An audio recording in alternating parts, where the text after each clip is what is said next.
What's going on, everybody, and welcome to Third String Opinions. I am your host, David DeLegge, and I got my co-host, Jake Wallace, with me on the line. Appreciate you Let's guys do being it, here. baby. Let's go. So a little bit about us and what the show talks about is that we are here to discuss sports, life, betting, a little colorful banter amongst friends, a little Always. about always some good banter. We are definitely not the most athletically people here. We are definitely challenged in that area. However, we do believe that our opinions are of the professional level. So we Of course. are never Of course. wrong. The only time we are wrong is when Jake argues with me, and that's his opinion. We'll hopefully try to get you guys a little color into our lives, and hopefully you'll agree with me more than him. So about the podcast, what we're going so about the podcast and what we're going to talk about today is that sports are back. You know, we feel like we've been waiting a long time for this day to come. We finally have NHL, MLB, NBA, PGA Tour. We have everything up and running, and it feels like we're starting to get back to a new normal. So today we're going to go through each one of these sports. We really like the idea that the PGA Championships are around the corner. So we want to discuss all these with you guys. And without further ado, let's jump right into it. You ready, Jake? And I will have better takes than David. One last color commentary before we get into it. All right, let's go.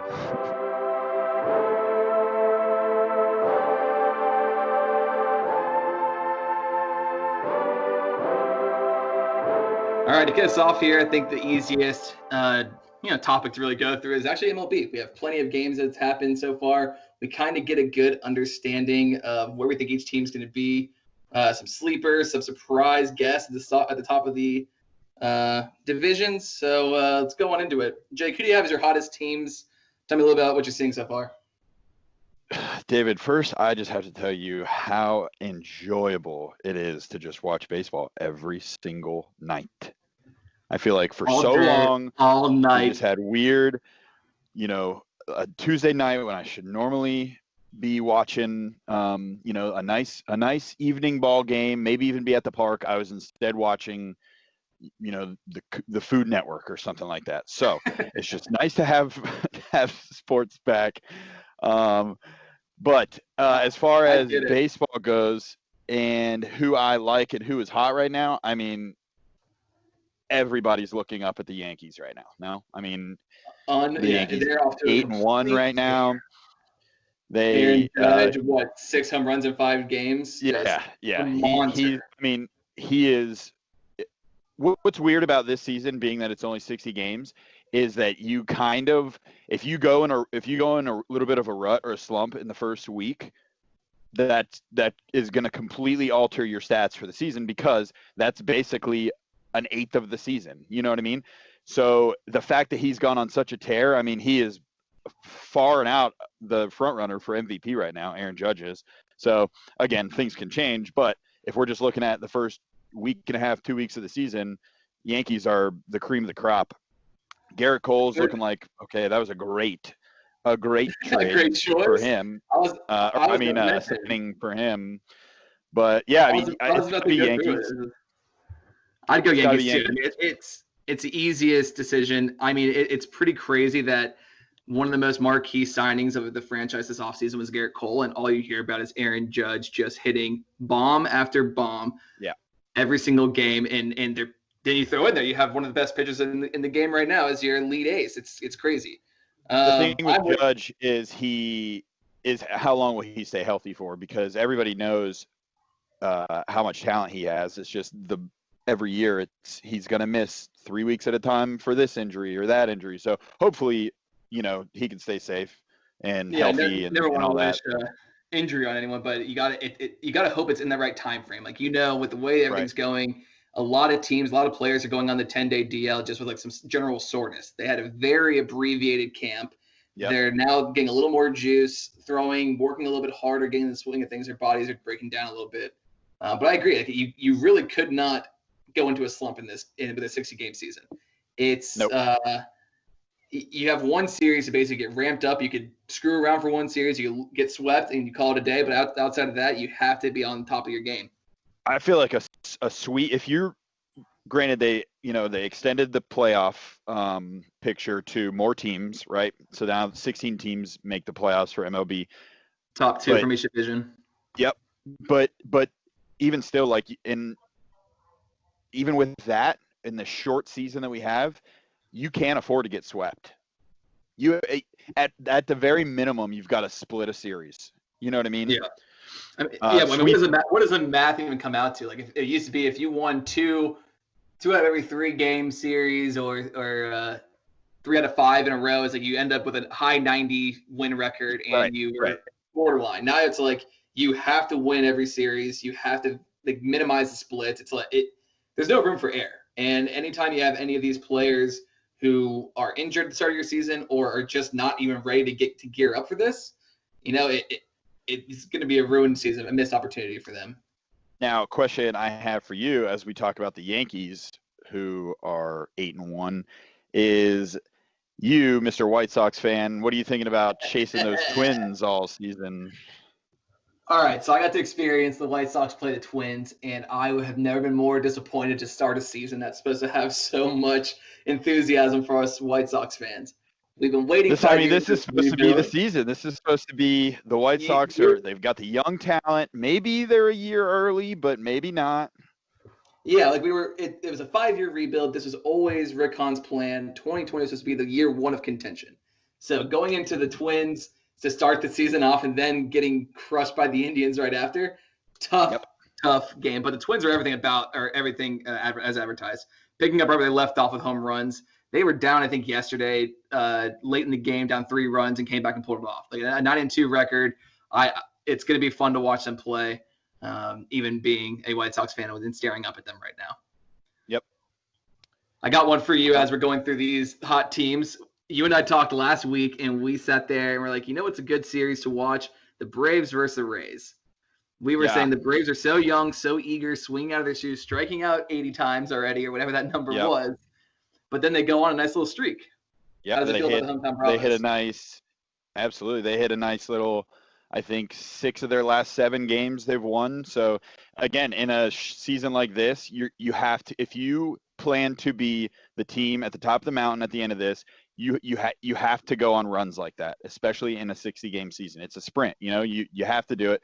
Big upsetting news for the Braves is their young ace, Mike Soroka, obviously gets hurt with a torn Achilles.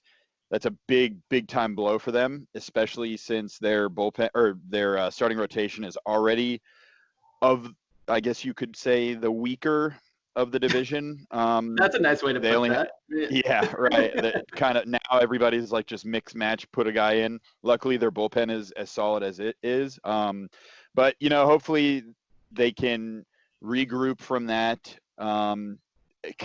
It's gonna stink not having that number 1 guy every 5th day at the top of your rotation. But good teams find a way to move forward, even in adversity. Now, as we're talking about the NL East, something kind of funny. The Marlins are in first place in the NL East. They sure are. 750 win percentage because they've only played 4 games because they had to go on a season hiatus because they were out partying, in air quotes. Not partying. Being safe. And had to cancel their season for like 10 days. So we'll see what that leads to. Hopefully no more teams have to do long quarantines like this, because I think, like we already said, with baseball being back, how exciting it is, it would be a real shame if they had to shut it down again. Yeah, and I was going to make a comment to this when you were talking about the injury and, for the Braves losing their stud pitcher. But yeah, it comes down to how are you missing games and what's the reasoning? An injury in the game, okay, you can deal with that. But when your team, 22 total members of the Marlins, 17 or 18 players test positive, and what Derek Jeter says, the presumption of not being as bad as it was, like that's the reason why now you almost shut down the entire league and season because of the Marlins were not taking care of themselves. And this goes into the entire negotiation argument for why it delayed so long. Their bubble plan made no sense. Right. The only positive I can give the MLB was the fact that they allowed the rosters to be extended. That's the only thing I wish other teams I'm sure we'll talk about it later, but just the ability that if someone went down with COVID, you can swap them out and not lose a beat. MLB got that right, but boy, them not allowing the one specific stadium in each region to host every game and create bubbles is beyond me. You have It's players just hard. who just, I that makes sense in a league like the NBA where they only have 11 guys on a roster. That's so hard to do in an MLB team when you've got 30 guys on the roster, and then what I if that think you one have guy to goes do it. down? How do you? I that's tough. I don't know. Like you have, But if you look at the NHL came out with their test, for instance, they're again a little smaller team and everything, but they administered 7,000 tests. They had 0 COVID test positive, yeah, not a single one. And what do? They picked 2 stadiums, put the East and Western Conference playing at only 2 stadiums the entire rest of the playoffs. They had everyone quarantined at home, and they had their bubble start there. The only time they were out of the bubble was traveling to the stadium. yeah. And But it's there's that's still a difference though because those leagues were already nearing the end of their season. So they kind of just fast forwarded to the playoffs, only brought a certain number of teams from their entire league. So it almost made it a little bit easier for them, I guess, in that sense. MLB hadn't even started yet. So there's no right. way that you can only cut to 2/3 of the league, place 2/3 of these people in a building, have them play each other. You know what I mean? It's kind of two different things where one, you have a league where there's all 30 teams, and then you have the other 2 leagues that are doing their bubble thing, but they're only bringing, 18 of their teams. I don't know. It's kind of a shitty situation. I really, really wish that Rob Manfred, commissioner of the MLB, would stop sucking so bad. Like, dude, you're the commissioner. Make up a decision. Put some, put some rules on it that you're not allowed to leave your hotel if you're in a different city. Like, dude, come on. And that's not even sports. That's not even sports. That's like everybody's daily life. Like, they're still saying, like, don't go to, the restaurant and sit right next to people or to the bars or, socially distanced stuff. Like, they're not doing that or we're supposed to be doing that in regular life, but they're not doing that in the sports thing. They're going to get it canceled for everybody. So he really needs to stand up, step in, and be like, yo, you're going to get fined. You're going to get suspended. That's how serious of a situation this is. You were starting off on a path that I was going to disagree with and everything you said. Then you ended on such a nice ring that I cannot even. I'm so good that I know how to pull you into my side. I'm so good. I just know how to put you on my team. You got me in because I believe that baseball really, really. And if who knows how old people are listening to this, but I would say a bad curse word here. They screwed up, and I think you're right. There's still a way to save it. You start fining people. You start taking away their money. If they're getting other people sick because they go out, oh my God, fine them a quarter of their salary. I don't even care. Yeah. Stop it now. Give the fans what they want. They want to watch sports and get going. If they cancel the whole season because of Marlins and the Cardinals, who are recipients of it, were out partying or just going to eat at restaurants, it's like unbelievable. Get over yourself. Be in quarantine. The rest of the world has to, and we'll call it a day. Yep. All right, we can keep arguing baseball, but let's get going. Let's jump into the other bubble with the NBA and startup. Let's see what we got over here. Yeah. Let's see. NBA first thoughts. What do you got so far? How are you liking the startup? How are you liking the bubble play? All of it. What are your initial on the surface thoughts? I thought it's good to go. It starts from bad and gets to good. I think it was very weird seeing all these players come back and not be able to really get motivated. You saw some teams like the Clippers and Lakers played, and you could tell they were like trying to joust for, hey, we are the dominant team. You have to beat us. So that was good to see, but it took a while for people to really get competitive, especially without having the crowd behind them. But I like it. I think everything about the way they're doing it works for given the situation. I think the 8 games to try to determine the 8th seed in the West and give the other teams a chance to ramp up. I like it. I think they're doing it right. I think that the last 8 games is kind of pointless. We know why they did it. They did it so that Zion could get more face time. Yes, and the players wanted to do it because they also had to get a minimum games to hit all the TV revenue. So that there is a monetary value. So the players had to agree to get to at least like 70 games on average. Mm-hmm. So they had to figure out the number to do it. But I do agree. I think that the NBA wanted to see Zion versus LeBron in the first round matchup. But then the Pelicans just threw a wrench or like, screw you, NBA. We're putting Zion on minutes restriction. Yes, that's the thing. Everybody and their brother knows that they made these last 8 games because yes, they wanted the Pelicans to maybe get that 8 seed to go Zion against LeBron, and he's only playing like 18 minutes a game. What are we doing here? He He's missed been off for the last 6 months. He missed 4 practices because he had a quarantine. So he had to go home for a family emergency, and they have him on a minutes restriction. The guy's a tank. He's been training, and you're like, you know what? Screw it. Our franchise doesn't matter. Dude, We'll just screw this he's up. so big.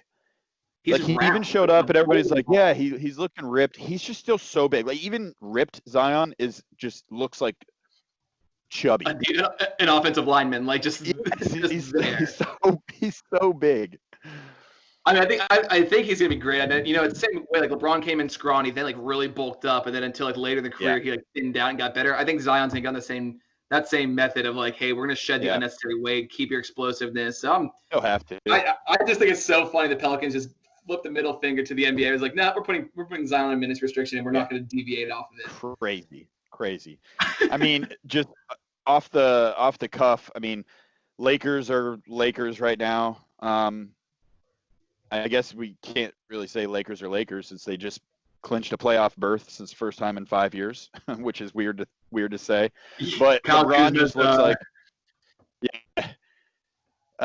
LeBron just looks like he's in LeBron mode. He doesn't look like he's 35 years old, that's for sure. No, and it hurts me to say this. I used to really dislike LeBron, but now you can't disrespect the talent.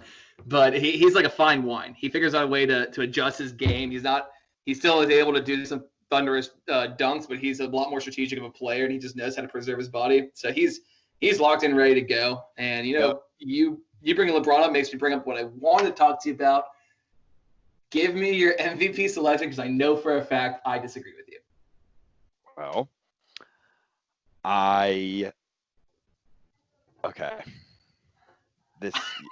you know who I'm going to say. You already know who I'm going to say. I think this year it has to be LeBron. Now, I know Giannis has had a great year for Milwaukee, but I think what LeBron was able to do with this Lakers team, also considering his age, though I know that's not a prerequisite, I just think LeBron has had an outstanding year and put that team on his back in a very, very difficult Western Conference. Yeah, it's really hard to be good. You can't agree with me here now. It's really hard to be good with Anthony Davis on your team. I don't even think Giannis is the MVP. LeBron is definitely not. The MVP of this year is Anthony Davis. He leads the entire team on the Lakers. So best team in the NBA. He leads the Lakers in every statistical category. How can you say that LeBron carried the Lakers on their back, brought them to the playoffs in a hard West when Anthony Davis literally outpaces him in every category?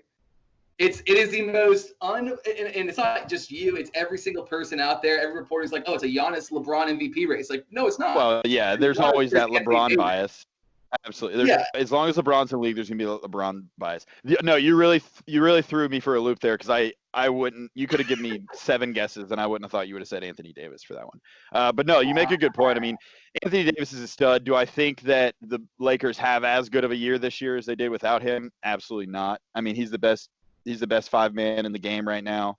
You can make the argument. I don't want to take anything away from LeBron. He leads the team. Like you go in there, you got the work ethic. He's going to lead you guys to victory. He's going to direct everything and make sure everyone's doing the right thing. So I'm not going to take that away from him. You saw LeBron and the Lakers last year. Team didn't perform as well. Anthony Davis and the Pelicans team was squeaked into the 8th seed. Like them together makes this team amazing. I just don't think I think it shouldn't be Giannis versus Anthony Davis. Or Giannis versus LeBron. It should be Giannis versus Anthony Davis. That's fair. LeBron and Anthony Davis healthy together in a playoff series it's scary what they can do together. Other notable teams. Speaking of Giannis, the other night had a kind of a eye-opening, shocking loss to the Rockets, though it went into overtime. A small Rocket team bullies the Bucks. It's crazy. Which is wild because Rockets is all small ball.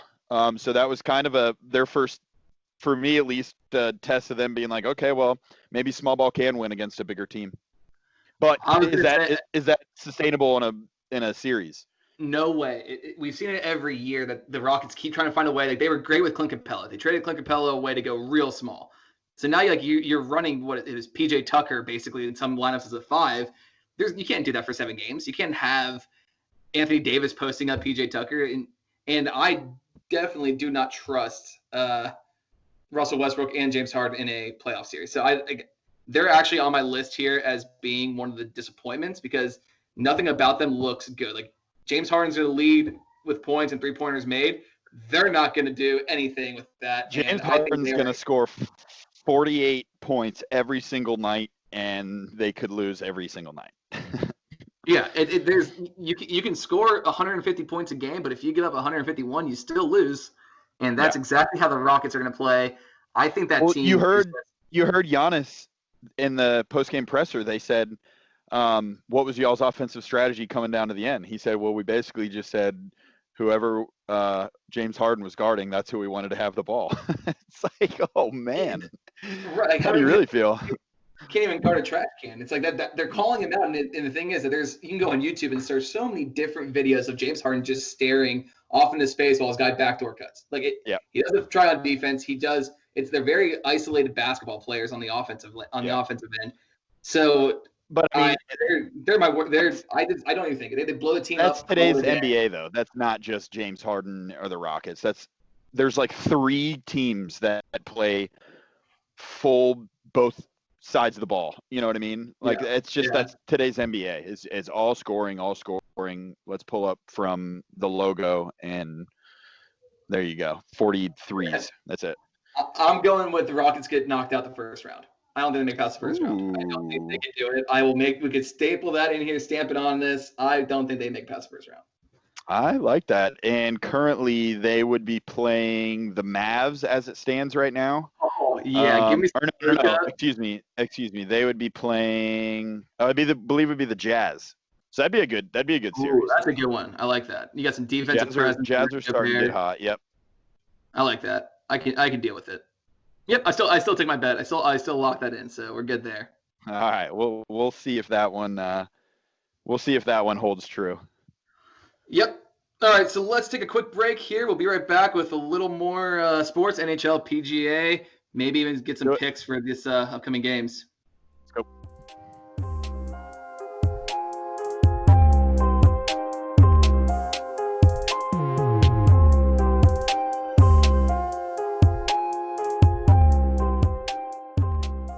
All righty, so let's jump back in here, Jake. So NHL, we finally got to see some good playoff type atmosphere. Everything else is kind of starting through the regular season. NHL just said, you know what, screw it. We're going right into play-in series. I honestly really like it, and I think there's a good amount of things to take away from this first weekend. A lot of great teams coming out of the woodworks here. Yeah, I wasn't sure about the play-in series that they're doing now. Like, you got to win this series to then advance to the playoffs. Again, kind of in air quotes there, playoffs. But right. I mean, watching the first weekend of games, it kind of has the feel of the quick pace, NHL playoffs. And there's not a single soul on earth that wouldn't tell you that the NHL playoffs are the best playoffs in professional sports, just because the high intensity, the fast pace. Yeah. It's different because similarly to the NBA, NHL, they play in a similar or even in some cases same arena. They're small, tight arenas, so the crowd is so much of a factor in those games. Mm-hmm. And that them not having that here it's kind of weird, just like in baseball, there's no fans or everything. There's no fans, and it takes a little bit to get used to that. And like I said, I know that helps with motivation and getting all that stuff for the players, but it wasn't bad. I don't know. It seemed good. The first weekend was awesome. I had 2 TVs going at my house for the first time since spring, and I could have died and gone to heaven. It was awesome. Yeah, the play-in series I think works in this instance. I wouldn't hate seeing something like that for like an 8 and 9 seed moving forward that are a couple points away from each other going into the last game. Like I'm okay with that. But I think they did a good job, and I love the team. The players look like they're amped up, ready to play. They look like they were like so excited to get back on the ice and play with each other. Really get going. The crowd the fake fans, no crowd, the noise they pump into the stadium. Sometimes I like it, sometimes I don't. I caught a I couple think that's games just where they the were, new norm. but it also didn't seem bad though. The players still like they were doing chants for the Canadians. They were doing chants for the Oilers and Blackhawks. When each other scored, they like played the theme songs. Like Blackhawks played Chelsea Dagger. You know, like when someone scored, they did chants, and it kind of still felt, even though you obviously didn't see any fans, but the noise on our end sounds great. I mean, they're doing what they can with the situation that they're presented. It sucks and it's not ideal, but they're doing, I guess, for optics and for, somewhat normalcy, they're trying to make it, sound like that it's a normal game with fans there, though we clearly see it's not. But it is what it is. It's not bad. I agree with you on that one. I wonder if the players are hearing it as clearly as we are, because they are doing a good point. They are doing songs. So it's like, when someone scores a goal and they're playing, Chelsea Dagger, are they getting pumped up to hear all this noise and it sounds like they're actually in a game? Or is it like we only hear it on our side trying to make us have a better viewing experience? I'm not sure. I know in the MLB, what you hear on TV, they're also pumping into the stadium just so the players aren't, you don't have a dude sitting in left field bored out of his mind and his lonely, quiet thoughts, Yeah. So yeah, maybe they are putting it in because in the baseball players. Yeah, exactly. But I don't know. Maybe they are because you got to think that that's like wouldn't, with the benches being so close to one another, like some eavesdropping going on, like who are they planning on sending out there? What line are they going to? You know what I mean? Like that's a good point. I feel like for that reason they would do it. Yeah. Right. I feel like they would have to, and even as like if we play pickup basketball, right? It's always fun to think that you have some sort of sound or audio being played around you while you're going down the court. It's even if we know it's not real crowd noise, just when you have a big hit, when you are just scored a goal and you have momentum, and the audio director's like, okay, let's go Oilers, you know, on the thing. And it's like all of a sudden a chant that should give you some motivation, some mental thought that things are normal. I'm okay with it. I think it works right now. Obviously, I want to see fans banging on the glass. I want to see legit hats being thrown. Like, I want to see all of that. I will say there hasn't been a lack of fights. Like they don't need fans to have a fight on ice, which is awesome. That's a different thing without fans. Normally you have the fans banging on like the crowd. Yeah, fight. They're literally just fighting on the ice. Right. In a quiet arena. They don't care. No social distancing being practiced. You can trust that when you know the players are in a bubble. Yeah, no, I witnessed a couple of fights this past weekend, and it's funny because most fourth liners are meant to go out there, cause chaos, get in a fight to spark energy. Yep. If there's no one pumping you up, there's no like crowd yelling at you. It's really hard to spark energy just for the team like that. So it's crazy. I like that they're still fighting. They're going through it normal. I think NHL hit it on the head here and are kind of leading the charge. You brought something up that I wanted to touch back on. You mentioned the Oilers. What do you like about Connor McDavid there, Mr. Blackhawks fan? Okay, so for those of you who missed last week's, aka we didn't post it because we couldn't get it to post, we kind of spoke out about our allegiances. I am a Chicago fan. My family's all from there, so I basically die hard White Sox, Bears, Blackhawks, Bulls. Jake, no one knows what he roots for. He just picks the flavor of the month. That's how I do it. Anyway, that's fine. Whatever. That's fine. I digress.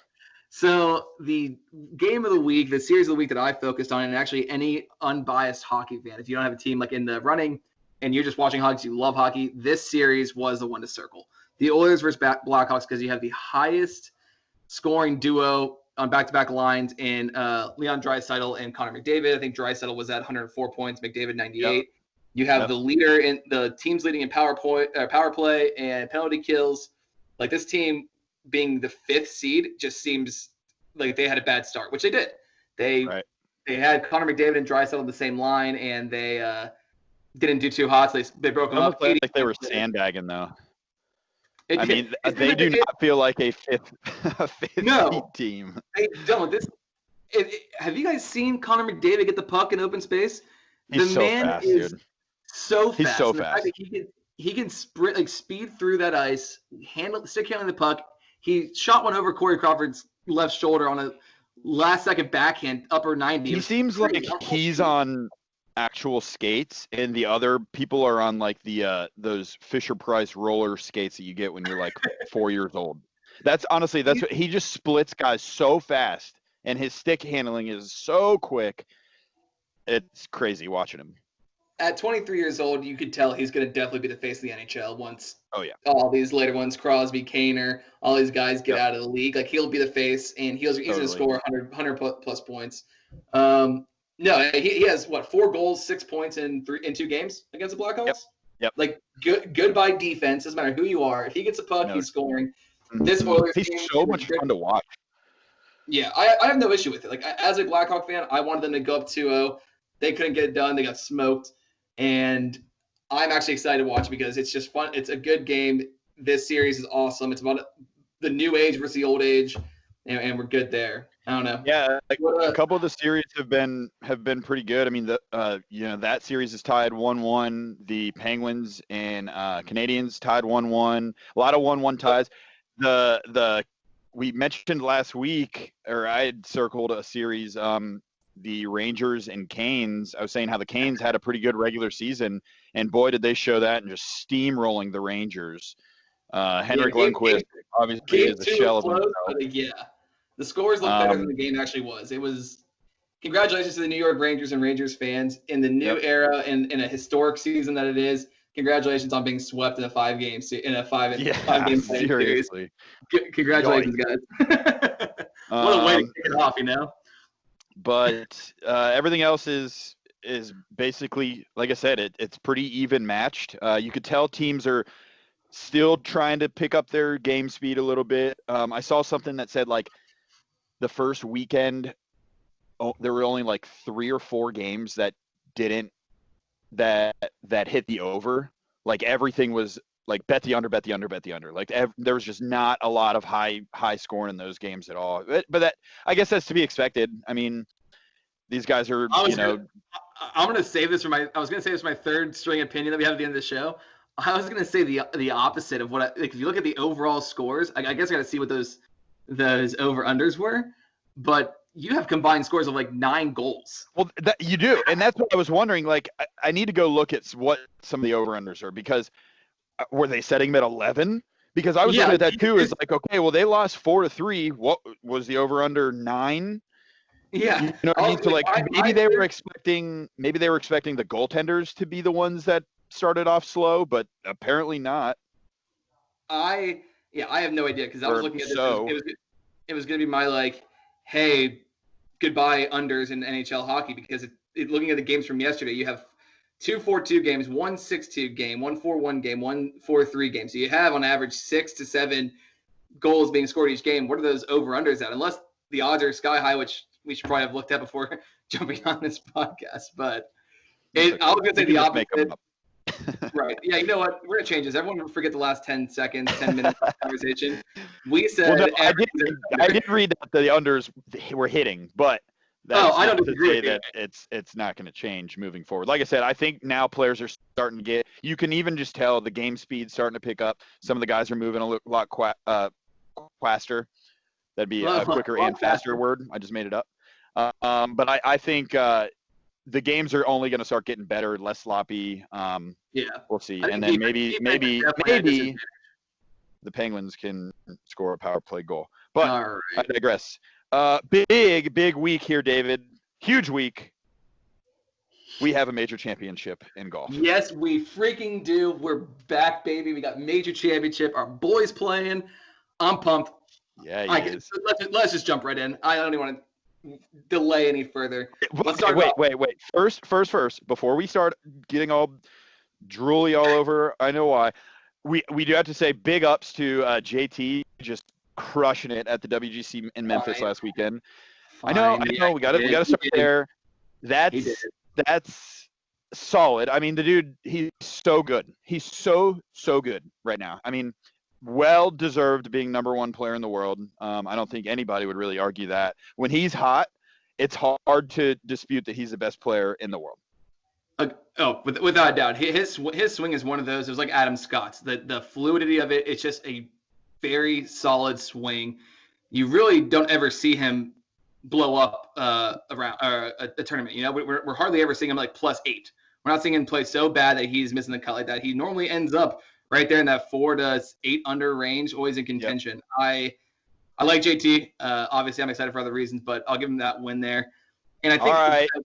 Adam, hold on. What a better time to win your tournament than right before the first major of a season in which everything is condensed. Do you think of that as an advantage or a disadvantage? I think winning a tournament right before a major, the first major of the year, nonetheless. I would have to figure out what his schedule looked like. And I would say based on the workload. So everyone's kind of trying to figure like this back half of the year is going to be 4 majors in like a month and a half.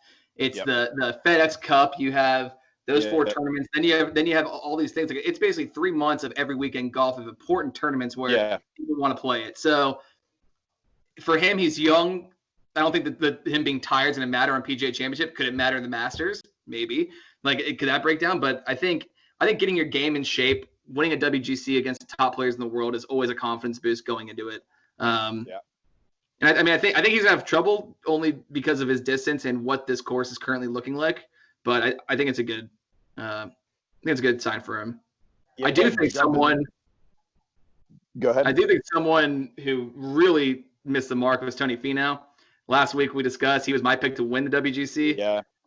He had a rough week. I think that's kind of the worst thing you have going through a caddy change and being so close to the previous 2 tournaments. Now you're winning the first major, and you're basically kind of lost confidence in this show. Yeah, we'll see how that turns out. We'll see, because he's had a great last month, I guess. So we'll see if he can bounce back. I really like watching Tony Finau's game. Big fan of his, so it'll be interesting to see what he does, and in hopes that he can win his first major. I mean Harding Park moving forward now to the PGA Championship. Everything you see from out there, it's going to be an interesting tournament. It almost feels more U.S. Open conditions than a PGA. The rough, and maybe that's because they were expecting to have this tournament in June or May, not August. So the rough is like 12 feet deep. The fairways are like 7 yards wide. I mean, it just looks so difficult, and it's like 56 degrees because it's in Northern California. And guess what that means? That means your ball is not traveling far. Correct. So you're sitting here and how like normally U.S. Open was like, okay, if you get the ball moving, you get the ball in the fairway, it'll run out. It's always fast paced at U.S. Open. Now you have this course that is tight with tough rough, and then now your distances are messed up. It's going to be interesting to see. I think it gives an advantage to those who can drive the ball pretty far. I think people who are that second half of distance are going to struggle a little bit because you're not going to get as much rollout or travel, and you're going to be playing lower irons into the greens. See, I disagree. I think because of it being such a heavy, dense air with that marine layer fog and it being chillier, I don't think the big bombers are going to have the advantage that they normally would in that distance. I don't know. I could be wrong. And I'm interested to see how many of them take the liberal swings that they normally do in trying to bomb it and go for it, because those fairways there are so. I think I was watching some of the coverage, and they were saying that they, over the last 3 or 4 years or so, they brought those fairways in to where they're each only like 25 to 30 yards wide at any spot. And it's just like, holy cow. Like, I expect to see a lot of safe play 3 woods, maybe. Little stingers. Some of the corners. But with the way the roughs are, what's the risk reward, Exactly. I agree. Exactly. I agree. Like we saw, I forgot what tournament it was. I think it was Memorial, where Bryson DeChambeau was cutting every corner, driving at 400 yards. And if he hit it in the rough, it was like, great, I'm in the rough 10 yards off the green. I can handle that. Exactly. I think I do agree. Like if you have a long hitter who's accurate this week, he's going to win. I think they should be up on the leaderboard. Soft conditions on the green. Like they should have target practice throwing darts at the green.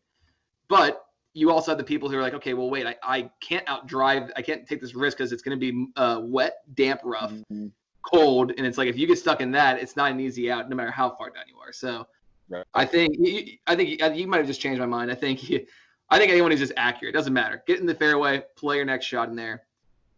Guess who is the most accurate off a tee? One of the most accurate off a tee for us, and our boy has now lost some distance, but his back has been fused a little bit, so he can't get the full rotation. Yep. How do you think Tiger's chances stand with this cold weather, but then also understanding that we need to be accurate? Dude, I think the thing that worries me the most is putting together a 4-day event. You know what I mean? Yeah. Like I worry what his body can handle, especially if it's going to be, chillier temperatures out there. That's usually not as good for a stiff back. Gameplay wise, I think he's there, so he has a chance to win. You know what I mean? I think anytime he's there, he has a chance to win, a legitimate chance. And maybe this course does set up for him to do that, because he's not going to have to worry about keeping up with distance for these guys. He has iron play as good, if not better, than anybody that's ever played, which that's what you need on a course that has, narrow fairways. So I don't know. I wouldn't be surprised either way. I think anymore with Tiger, unfortunately, it's either he's gonna miss the cut or he's gonna win the tournament. Right. Which are like two crazy ends of the spectrum. But I think, I don't know, and maybe this is just us fanboying here, but I think he's got a shot. I think he has a shot. If he can get to Saturday, I think he's got a real shot to win. Just so everyone who's listening knows, Jake and I fanboy hard on Tiger to the point that we watched the Masters last year at Jake's house, and we're literally in tears, so excited that Tiger pulled off this. I'm not even sad to say that I cried. Not even sad to say it. There's no shame about this. I will happily tell everyone, shout out from the rooftops, I cried when Tiger won the 2019 Masters. That's right. It was a great moment, and then we all know what happened the rest of the season. He was so excited about it that basically he didn't care about anything else. Yeah. Blah, blah, blah. Fast forward now.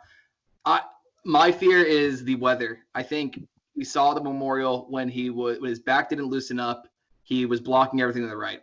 And then he couldn't get down. His short game struggled as well because he couldn't get over the ball as well as he usually does. I agree he has the best iron, still hitting the ball flusher off his irons than anyone else in the game right now.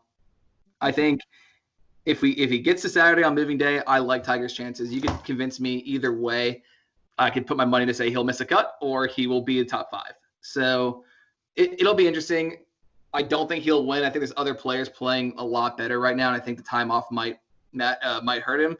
But again, if he's Tiger that we know and he's hitting fairways and he's irons in, majority of the time he'll be under par and he'll be up there with a chance to win on Sunday when everyone is scared of him. So I'm good with that. You know what I was just thinking of?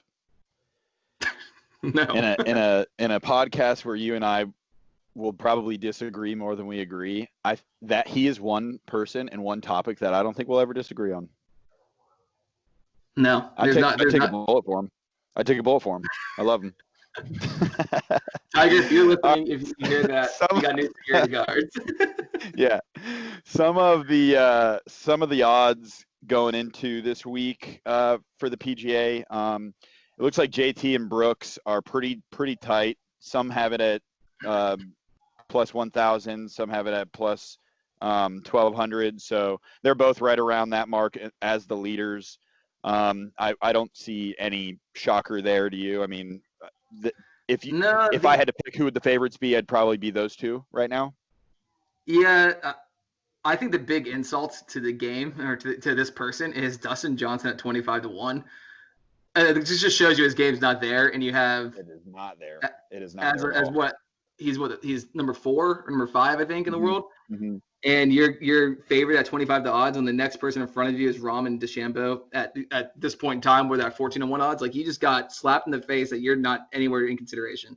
I mean, maybe motivation more, but no, I agree with you. I think Brooks, you cannot bet against Brooks when he's won the last 2 or 3, whatever number it is at this point. And Justin would have to win. Brooks is going to be interesting this week to see because, just when you think Brooks is, he came back off the quarantine once they had their startup. He was playing pretty crappy golf, to be honest. It was like, okay, Still has what's his going knee on? issue too.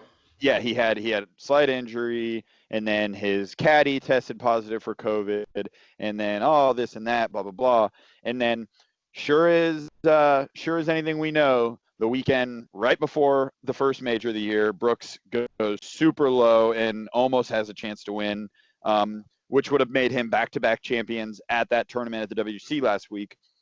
Now moving into this week, going for a three-peat. I mean, I agree with you. Like, it's almost foolish to think that he doesn't have a shot to win. Like, watching him last week at the WGC looked like, oh man, this dude knows what next week is. Like, it's like he has a mental, little ticker in his head that goes off like, oh man, I smell a major a brewing. You know what I mean? I mean, and it's funny. Like, he's a very cocky guy. Like, he's very I want to say ignorant. He's very can't think of the word right now. Arrogant. Thank you. Good Lord. Anyway, he's very arrogant. He doesn't appreciate people trying to criticize swings and his updates. He tries to stay out of the spotlight as much as possible. But the one thing he always has is, like, ever since Brooks started playing golf and started winning, Rory McIlroy hasn't won a major since, and that's like a motivation for him. That as long as he has two championships, Rory has none in the same given span. It's right. I think he's right. I think he lived for these moments. Four championships. Oh, that's right. 4 championships. Remember, he won the US. Oh, so US, even more so, to your point, that he's like what Tiger's doing now. So Tiger wanted to win every tournament he ever played, and he racked up 82 wins, and to prove it, Brooks is like, look, get me to every major, and I'm ready to play. Give me all the majors. Brooks doesn't want to win every tournament. Brooks wants to win just every major. He doesn't care about the tournament. Right. He's even had the quote saying, like, when you look back at somebody's career, do you care if they've won 55 tournaments? No, you don't, because you always ask how many majors they win. And if you say 1, you're like, oh, okay. But if you look at somebody's career and say, oh, how many tournaments do they win? Oh, they won, 14. Well, how many majors they win? 12. It's like, oh, well, there you go. Like, so they really rose to the occasion. Like, people care that they win the other tournaments, but it's all about majors, baby. It's like the WGC. You're playing the top quality player at these majors every single time. You have to qualify for each one, so you have to be good enough to play there. So yeah, you be the best of the best there, great. If you go to the Greenbrier and beat 10 more or top 10 people at the Greenbrier Championship, then that's not saying as much. So right. No, it's a Greenbrier. Exactly. No, well, so looking at it here, what do you got? Let's go picks. Who you liking this week? Give me who you. Obviously, we don't have to go who we want to win. I think we both know who we want to win. Give me who your pick is, and then let's go like sleeper pick or long shot pick. All right, I'm going with my pick to win. I'm going with Brooks. I think it's another one for him. He has a game for it. Sleeper pick. Is it really a sleeper if you vote Tiger Woods? No, I'll leave Tiger out of it. We all want Tiger to win. I hope he does. I'm going to go Ricky. I think Ricky is like in that. It's his first. He needs to do it. He has to do it. He had a good week last week, too. He did. In every major, he's normally right there in contention until Sunday. So Ricky pulls together. He's my sleeper. Ugh, this stinks. I was really hoping this would be different, but I think my pick also is Brooks Koepka. I just think he's rolling right now, and it's hard to bet against him. My sleeper pick, I don't know if it's a sleeper because he's had an awesome year. I think Webb Simpson, especially at 25-1 odds, that's probably not a bad bet. And he's not a distance guy, but he hits his irons straight, and I think that's a good one to keep an eye on for this weekend. I like it. You know what? And if anyone's listening here, they're trying to figure out if you want to pick Justin Thomas and Brooks Koepka to make your bet. Take the 12-1 odds. We think both of them are gonna be at top there. Take the 12-1 here, guys. Get more bang for your butt. I'm probably gonna be putting money on both of those guys anyways. So hedge your bet. You just got to spread the love a little bit. Yeah. All right. So let's do this. Since we're already talking about picks, let's go into here. Give me your picks for all the sports we're discussed. Let's hear. I don't know. NBA. Who do you think is gonna make that 8th and 9th seed? Give me that. Who do you think is gonna be that final 8th seed in the West? probably I could see Portland sneaking in. God, I hate that I have to agree with you. Yeah, no, I think I want to argue with you. I want you to say something so Sports stupid. haven't been back long enough for us to disagree like we normally do. That's what it is. Right, That's what right. it is. I want to call you out to the world about being dumb about something, and no, I keep agreeing with you. I mean, the Grizzlies lost 3 or 4 of the first games they played, so it's like they're not ready for playoff series. I think the Blazers pick it up. What we got next? Who else to talk about? Talk about hockey. Okay, let's continue. Remaining series. What do you want to do? You want to pick a winner of a series? You want to pick? Yeah, now that we're into a series, we've kind of seen. I mean, we don't have to. I guess we don't have to do each series. Yeah, give me one that stands out. I don't know. Honestly, seriously though, the Canes sweeping the Rangers. Now, I don't know how great the Rangers were because they weren't really that great all year long. But even when the regular season was going on, I had my eyes on the Canes, so I really am going to look at them moving forward, especially being a fan of a team in the East. Shoot, let's see. The Islanders are still playing some good hockey. I'm keeping it in the East. I'll leave the West up to you. So what do you got? What do you got in the West? It's hard to be unbiased in this instance. I still think the Blues are the cream of the crop. Yep, definitely. They got Tarasenko back, who's getting revamped into this with their little round robin, so that team's still up there. But honestly, and it hurts me to say, I think the Oilers are going to pull it out. I don't think the Blackhawks defense is anywhere near fast enough to stop Connor McDavid or good enough to stop that high-powered offense. So I'm going to think the Oilers will beat the Blackhawks, and I'm going to hopefully get it to 5 games just to make it some fun for a fan here. Sure. I do think the Oilers should be feared by everyone. I do think they should be feared by everyone in the West. That they're coming in hot. Agreed. I will have my eye on them for sure. All right, what was our last one here? MLB? What we got for MLB? MLB. I don't really know. What do you want to pick? You want to pick a series, a game? Give us something. Give us something you're looking at the MLB. It doesn't matter what it is. Give me something. Yeah, I think MLB, honestly, for me, it's I want to see how the Cubs, how they keep rolling, because that's interesting to see. I think your division, yours being the AL Central, I think that's such a tough division. The Twins are just mashing the ball like they did last year, and they started off this year doing. The Tribe has got unbelievable pitching. Shane Bieber looks like he's on his way to a Cy Young this year already in just 3 starts. But so yeah, the AL Central is going to be a fun division to watch. It's tough to really go matchup just because it is still new. But yeah, I don't know. I like watching. I like that. Yeah, I like watching different. Because it's different. Baseball's different right now. It's not a regular schedule. They're only playing their division. You know what I mean? So it's right. Which division are you looking at? I guess is the best way to go about it. So yeah, I like that AL Central. And then the NL East. Obviously, I'm a fan of the Braves. So NL East is going to start picking up here with the Nationals are going to start getting hot. I feel. Yeah, they're about due. There's too much veteran star power on that team that keeps coming back to it. My things I want to watch for this, the Yankees. Honestly, if the Yankees win, say 5 out of the next 8 games, they basically locked in the AL East. So already. I'm going to see how quickly they can basically clinch a playoff spot because it's insane. And then I'm going to go with the AL. It'd be wild if they clinch it like 37 games in. Just coasting at that point on. Yeah. I'll go the AL Central too, and I'm interested in the White Sox, not because I'm a fan of them, but honestly, their young studs turned it around. They went 1-4 to start and have now won 6 in a row. Yep. So they've turned around. All there. And it's all offense. It's all their young hitters that are coming in, hitting clutch base hits and doubles when they need to. The issue with them is their starting rotation has been a little injured, just not ready for this. So we lost 2 of our starting pitchers to shoulder soreness. So watching what the pitching staff does, if pitching gets back up, I think the White Sox will take over the Twins. It'll just be hard fought the entire way. Yep. You know what we could do now, David? I think I think we should do. We should jump into a little segment called Our Third String Things.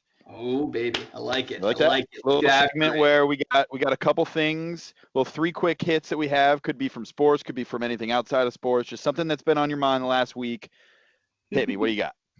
All right, number one, top and center, because more recent is Call of Duty Warzone Season 5 just got dropped today, guys. Yes. Why this matters is because my boys and I went 3 games in a row in Warzone, Yes. winning yesterday, crushing it last night. So I'm pumped to see what new stadium has to offer, pumped to get some more stuff. Jake is pumped too. I'm excited to see it. As soon as we get off this podcast recording, I want to go play. Oh, hell yeah, we are.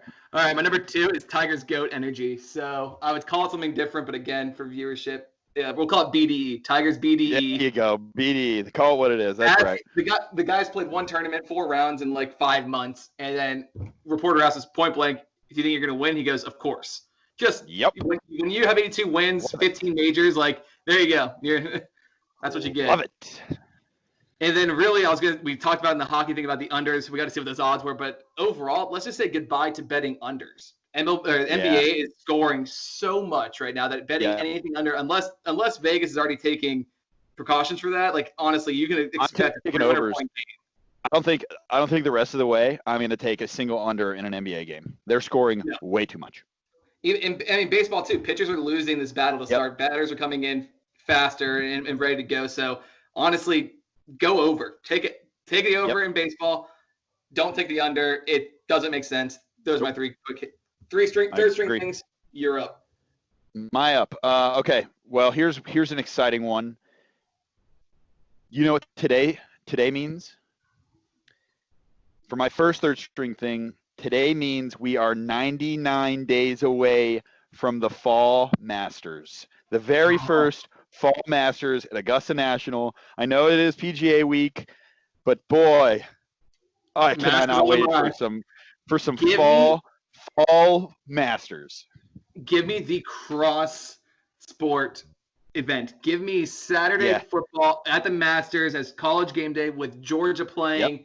Who knows at this point, but Georgia, Auburn, taking place game day in Masters. Give me that crossover we've been wanting. I'm going to buy 3 more TVs for that weekend. I'm buying more TVs for that weekend. Oh, Black Friday's coming around. The second thing is, the XFL. The Rock, Dwayne Johnson, for $15 million, bought into it with a partnership agreement. $15 million bought the XFL, saved them from bankruptcy.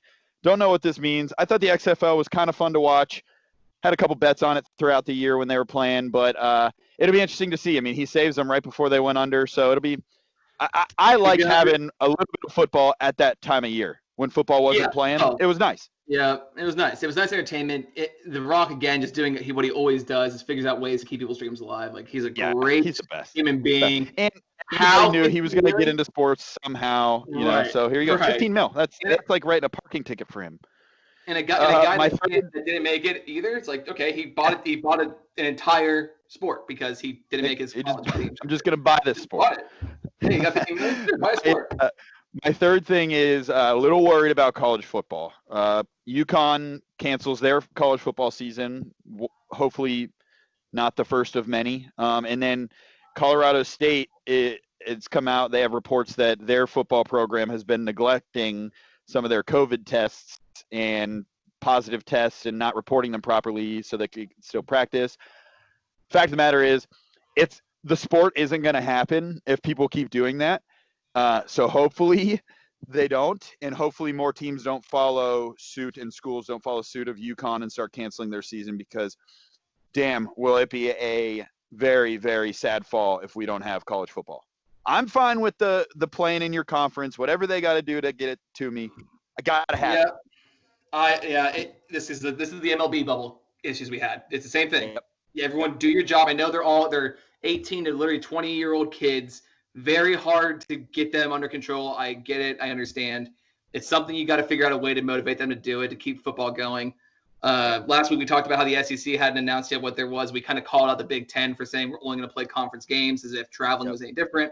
If that's what it takes, play your conference games. I do like that the Pac-10 and SEC both left open 1 to 2 games for out of conference if they can make the schedule work. So if they can make it work, right? I like that. I think it's the way to go. Give us college football, and we'll go from there. But yeah, I hope we got to figure out something to keep kids out from social and get them social distance to keep the sport going. Yeah, agreed. All righty. Well, hey, I appreciate everyone. We've talked your ear off for a while now, so appreciate you tuning in. Come again next week. We're going to talk about reactions to the PGA Championship, celebrate Tiger's win, knock on wood, and really have a finalized picture for what the NHL playoffs are going to look like in NBA. So and definitely more disagreements. Definitely more disagreements. We'll make it. We don't have to hope for it. That's just inevitable. It's just inevitable. It'll happen. All right, guys. Again, David DeLegge, Jake Wallace. This is Third String Opinions. Thanks for listening in. See ya.